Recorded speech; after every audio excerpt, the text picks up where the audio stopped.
National Herald કેસમાં ED દ્વારા કોંગ્રેસના પૂર્વ અધ્યક્ષ સોનિયા ગાંધી અને રાહુલ ગાંધી વિરુદ્ધ ચાર્જશીટ દાખલ કરવામાં આવી છે।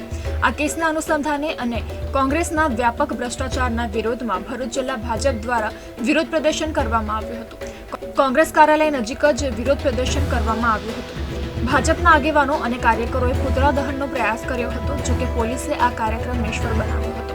આ કાર્યક્રમમાં જિલ્લા ભાજપ પ્રમુખ પ્રકાશ મોદી, ભાજપ યુવા મોરચા જિલ્લા પ્રમુખ ઋષભ પટેલ સહિત મોટી સંખ્યામાં ભાજપના કાર્યકરો જોડાયા હતા। કાર્યકરો દ્વારા કોંગ્રેસ નેતાઓ વિરુદ્ધ નારા લગાવવામાં આવ્યા અને ભ્રષ્ટાચારના વિરોધમાં જનજાગૃતિ માટે સંકલ્પ લેવામાં આવ્યો હતો। આઝાદી પહેલા 1937માં જે ભારતના સ્વાતંત્ર્ય વીરોના 5000 જે શહેર હતા એ એમના નાણાંથી જે આ નેશનલ હેરાલ્ડની જે પ્રોપર્ટી વસાવવામાં આવી હતી એ પ્રોપર્ટીને આ કોંગ્રેસે પોતાની કરી દેવાનું જે કાવતરું કર્યું અને એમાં 661 કરોડનું જે કૌભાંડ એમને કર્યું છે, એમાં સોનિયા ગાંધી ને રાહુલ ગાંધીનો 76% હિસ્સો છે।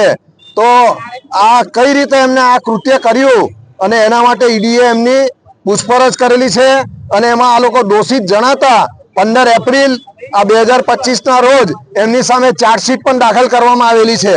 એટલે આ લોકોની સામે સખત કાર્યવાહી થવી જોઈએ અને કાયદાની જોગવાઈ મુજબ એમને સજા થવી જોઈએ। વિરોધ પ્રદર્શન અંગે કોંગ્રેસની પણ પ્રતિક્રિયા સામે આવી હતી। ભરૂચ જિલ્લા કોંગ્રેસના પ્રમુખ રાજેન્દ્રસિંહ રણાએ જણાવ્યું હતું કે ભાજપ સરકારી એજન્સીઓનો દુરુપયોગ કરી ખોટા કેસો કરી રહી છે। 2027માં ભારતીય જનતા પાર્ટી વાસ્તે ગાસે ઘેર જઈ રહેલી છે, સત્તા વિમુખ થઈ રહેલા છે, એમનાથી એ સહન નથી થતું।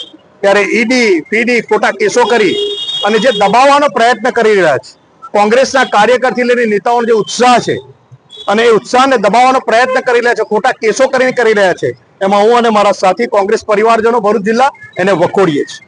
એના માટે એ લોકો હવાટિયા મારી રહેલા છે। ત્યારે 2027માં કોંગ્રેસ સત્તા પર આવવાની છે, એ એમનાથી સહન નથી થતું। ત્યારે અમારા નેતાઓ પર ખોટા કેસો કરી અને એ કરીએ છીએ અને અમે સખત શબ્દોમાં વખોડીએ છીએ। કોંગ્રેસ સંઘર્ષથી આવેલી છે, અંગ્રેજો સામે લડીને સંઘર્ષથી દેશને આઝાદ કરાવેલો છે। ત્યારે આવાથી અમે કોઈ કોંગ્રેસનો કોઈ કાર્યકર એનું મોરલ પણ નહીં તૂટે ને કોઈ હતાશ પણ નહીં થાય। એ નિમ્ન કક્ષાનું કૃત્ય છે। કોંગ્રેસ કાર્યાલય એ પવિત્ર છે, એમનું બી ભારતીય જનતા પાર્ટીનું કાર્યાલય છે। પોલિટિકલ કાર્યક્રમ હોઈ શકે પણ ખોટા કેસ કરી ખોટી એ કરી પણ આ એટલું જ કહેવા માંગીશું કે 2027માં જે લોકો જઈ રહેલા છે વાસ્તે ગાસ્તે ઘેર, એ માટેના હવાટિયા છે।